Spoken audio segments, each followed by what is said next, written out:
Hi, I'm Jared Saramago, I'm Ryan Sutherland. and we were the lead designers on the DC deck building game Hush mini set. Yeah, this crossover pack was really interesting to us because we both love this story. Batman is obviously one of the most beloved characters in DC, and we really wanted to bring the mystery of Hush to life. Yeah, so we thought capturing that mini story of who is Hush, who's behind what's going on with Batman was really important to capture in the gameplay.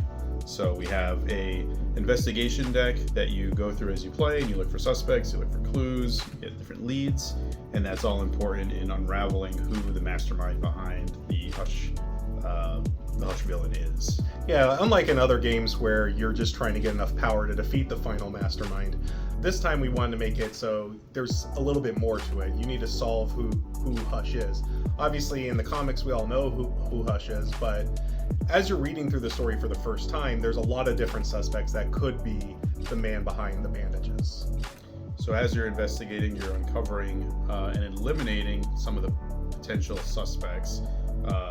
We have a deck of cards here to show some of the different possible suspects. Yeah, we have Jason Todd, obviously Thomas Elliott, the Riddler, Two-Face, Roz, and Deadshot.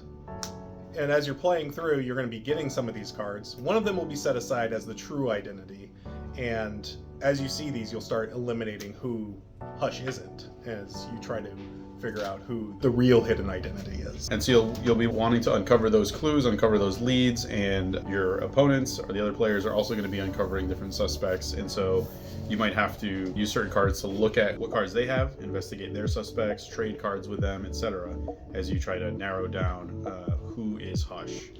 Yeah, and inside that investigation deck that you're going to be getting these suspects from, we also have leads that'll help you enhance your deck and give you a little bit more power as you're playing through. And these things can do stuff like give you extra cards. They can also delete some cards from your deck as you start getting closer and closer to the finale where you have to solve who Hush finally is. And as part of that, we have a final nemesis card of Hush, who is worth a lot more VP than a normal final villain is. So it really puts an emphasis on figuring out who he is so that you can get this big chunk of VP as collecting the final nemesis card. And of course we have a bunch of new heroes, Batman and the Bat family. Each of them has their own way of investigating, either through equipment, superheroes. Catwoman wants more expensive cards because she's a master thief. They all have a little bit of a different play style, even though they're all going towards that same investigation. How did the formulation of the Hush investigation mechanic start? At its core, Hush is a mystery, and when you're reading through it, you're not really sure who is pulling the strings. We really felt like, since this is going to be such a Batman-driven thematic, we wanted to focus in on that real detective side of Batman and solving mystery. And so that's how we came up with the idea of, well, let's make it an actual mini game where you're trying to solve this mystery while you're playing a normal game of DC Deck Builder. Mm-hmm. Yeah, we're a big fan of games that have this kind of deduction element. And so we wanted to incorporate that into this game, not having it sort of supersede what's fun about the DC deck building game, because we know that's already a great formula. It's really fun. We want to just kind of weave it in a way that we felt would enhance the game but still feel natural and still feel like you're playing a DC deck building game and not something entirely different.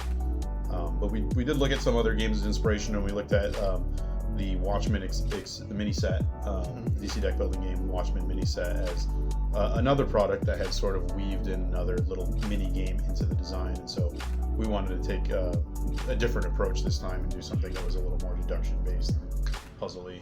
Yeah. Now Watchmen, that crossover pack focused more on social deduction, who is the traitor amongst us. Right. And this doesn't have that same element. Instead, you're trying to solve a separate mystery.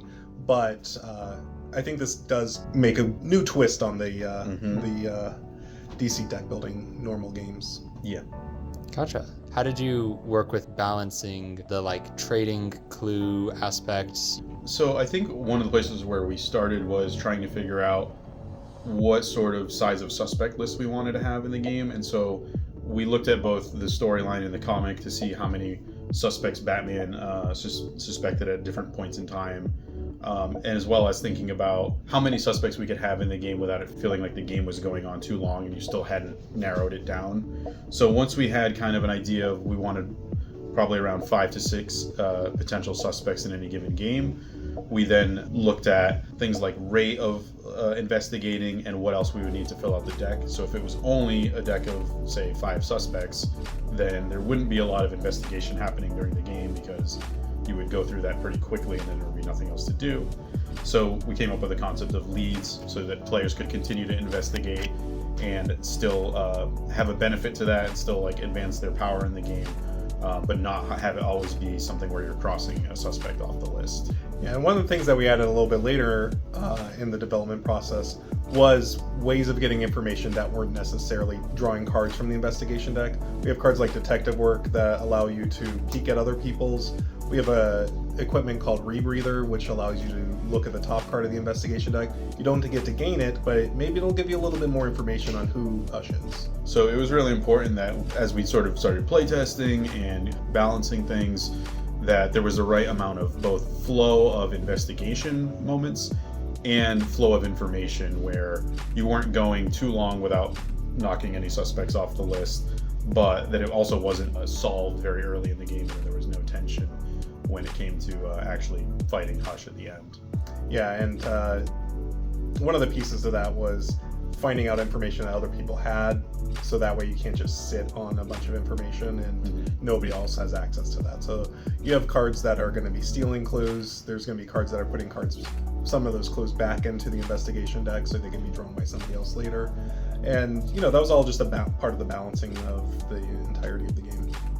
And it was important that games also didn't play out the same way, where by the end, if you were attacking Hush, we didn't want it to be that you always know who it was. We didn't want it to be that you never knew who it was. So we tried to balance it in a way that you can occasionally know exactly who he is and go right for him. Other times you might want to just take a guess and see if you can get it right. And other times you might just need to do a little more investigating before you actually go for him. So it was important to have kind of a variety of potential experiences. Gotcha. And then moving on to like the superheroes. So I noticed, I think all of them have the ability to investigate.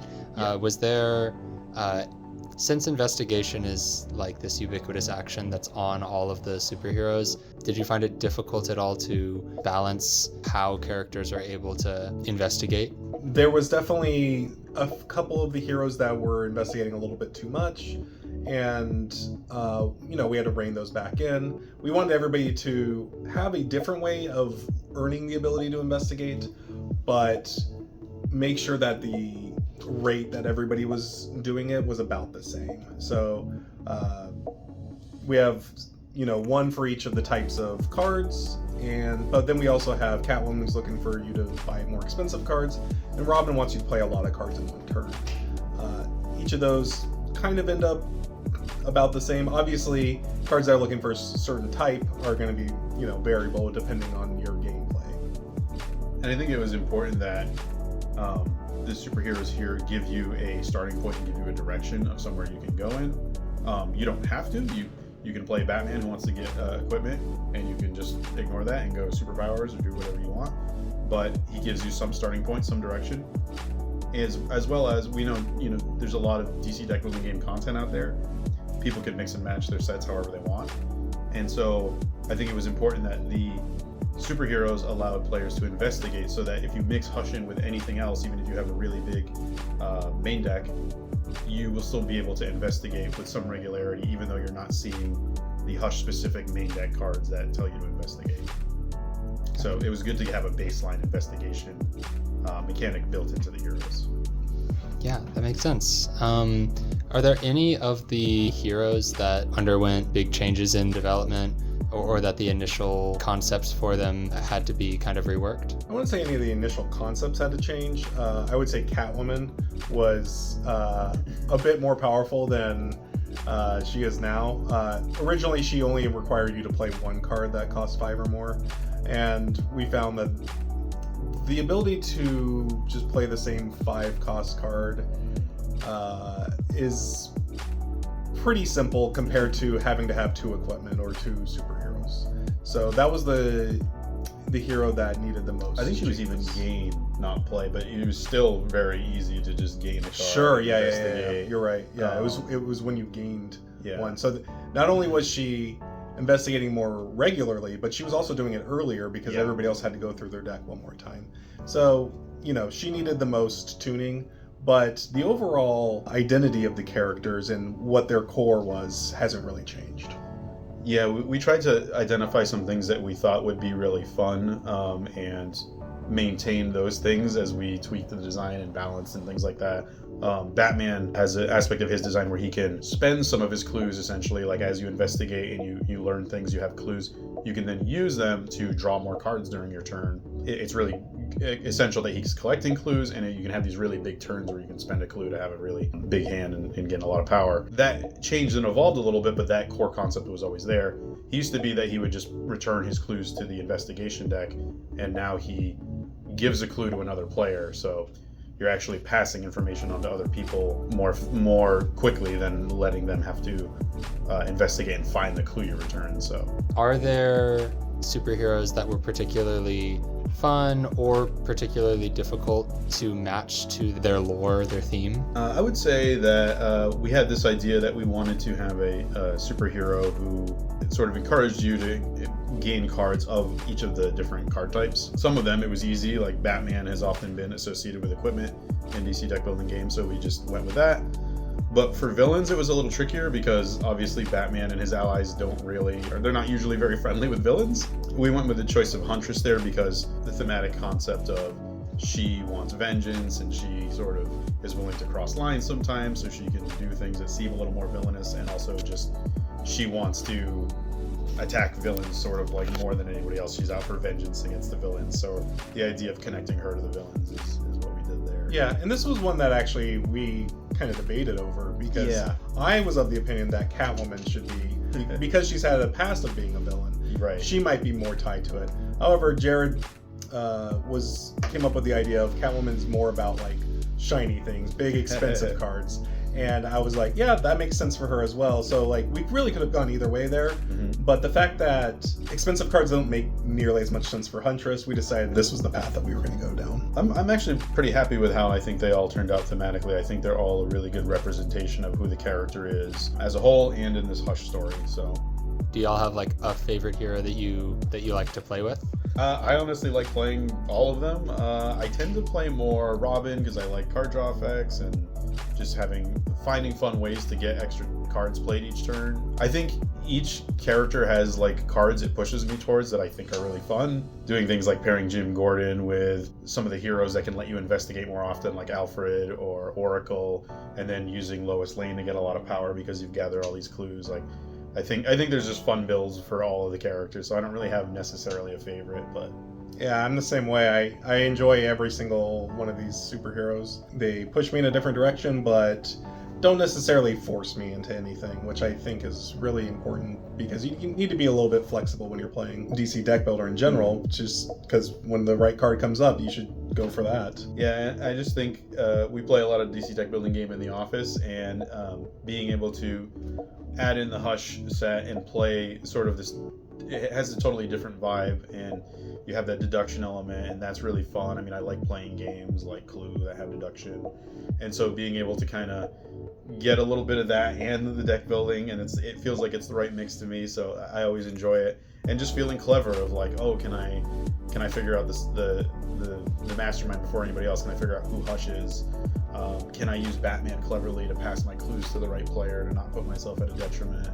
I will say I really do enjoy playing Batman because knowing it's a real cost to give somebody else a clue, like whether it's something they already know or something they don't know, you're still passing victory points to that person. Yeah. And knowing the right times to do it and when not to do it is, I feel like I'm kind of being that Batman detective style. And even like just thinking about like the information at the table and who knows what and who's on which path. And I have a Two-Face suspect in my hand, and I want to pass it with Batman to draw some more cards. Do I think Ryan knows that Two-Face is already not Hush, or am I okay to pass this to him because he already has that information? Am I going to be giving him a lot of information? Should I pass it to somebody else? I think those kind of moment-to-moment decisions in this set are really fun. If there's a card in the main deck that you particularly like, what does it do and why do you like it? Yeah, my favorite card, I think, is Grapple Gun. It gives you +2 power, and also adds a new card to the lineup. But if you buy that card this turn, you get to investigate, which I think is really fun because it gives you like this little mini quest on your turn. It's like, ooh, should I get that? Because being able to investigate, is really good. And it's pretty good rate, and might put out a card that you've been really looking for. I think one of my favorites is Riddler Goons. It's a card that generates power, but then you also have the option to return a clue that you've investigated, and it lets you then destroy a card in your hand or discard pile. And so, similarly to the Batman situation, figuring out which clues you want to keep, which ones you can dispose of to get that benefit is a really fun decision point. Yeah, so tell us more about the supervillains that are in the set. Yeah, so the supervillains, they all have a first appearance attack, just like a lot of Nemesis do in a lot of other sets. But there's a unique card in the investigation deck called Ambush Attack. And when you draw that card, it will resolve the first appearance attack again against all of the other players, not you. It only gets added to the investigation deck after you've defeated the first of the supervillains, which is Killer Croc. So once you beat Killer Croc, you'll add the ambush attack cards into the investigation deck, and now that's a new outcome for you when you investigate, is you might hit everybody else with a first appearance attack. Yeah, so you'll see some of the first appearance attacks in this set are not nearly as bad as some of the ones we've had in previous sets, but that's because you could be hit by them multiple times before your next turn, so it can be pretty fierce whenever that happens.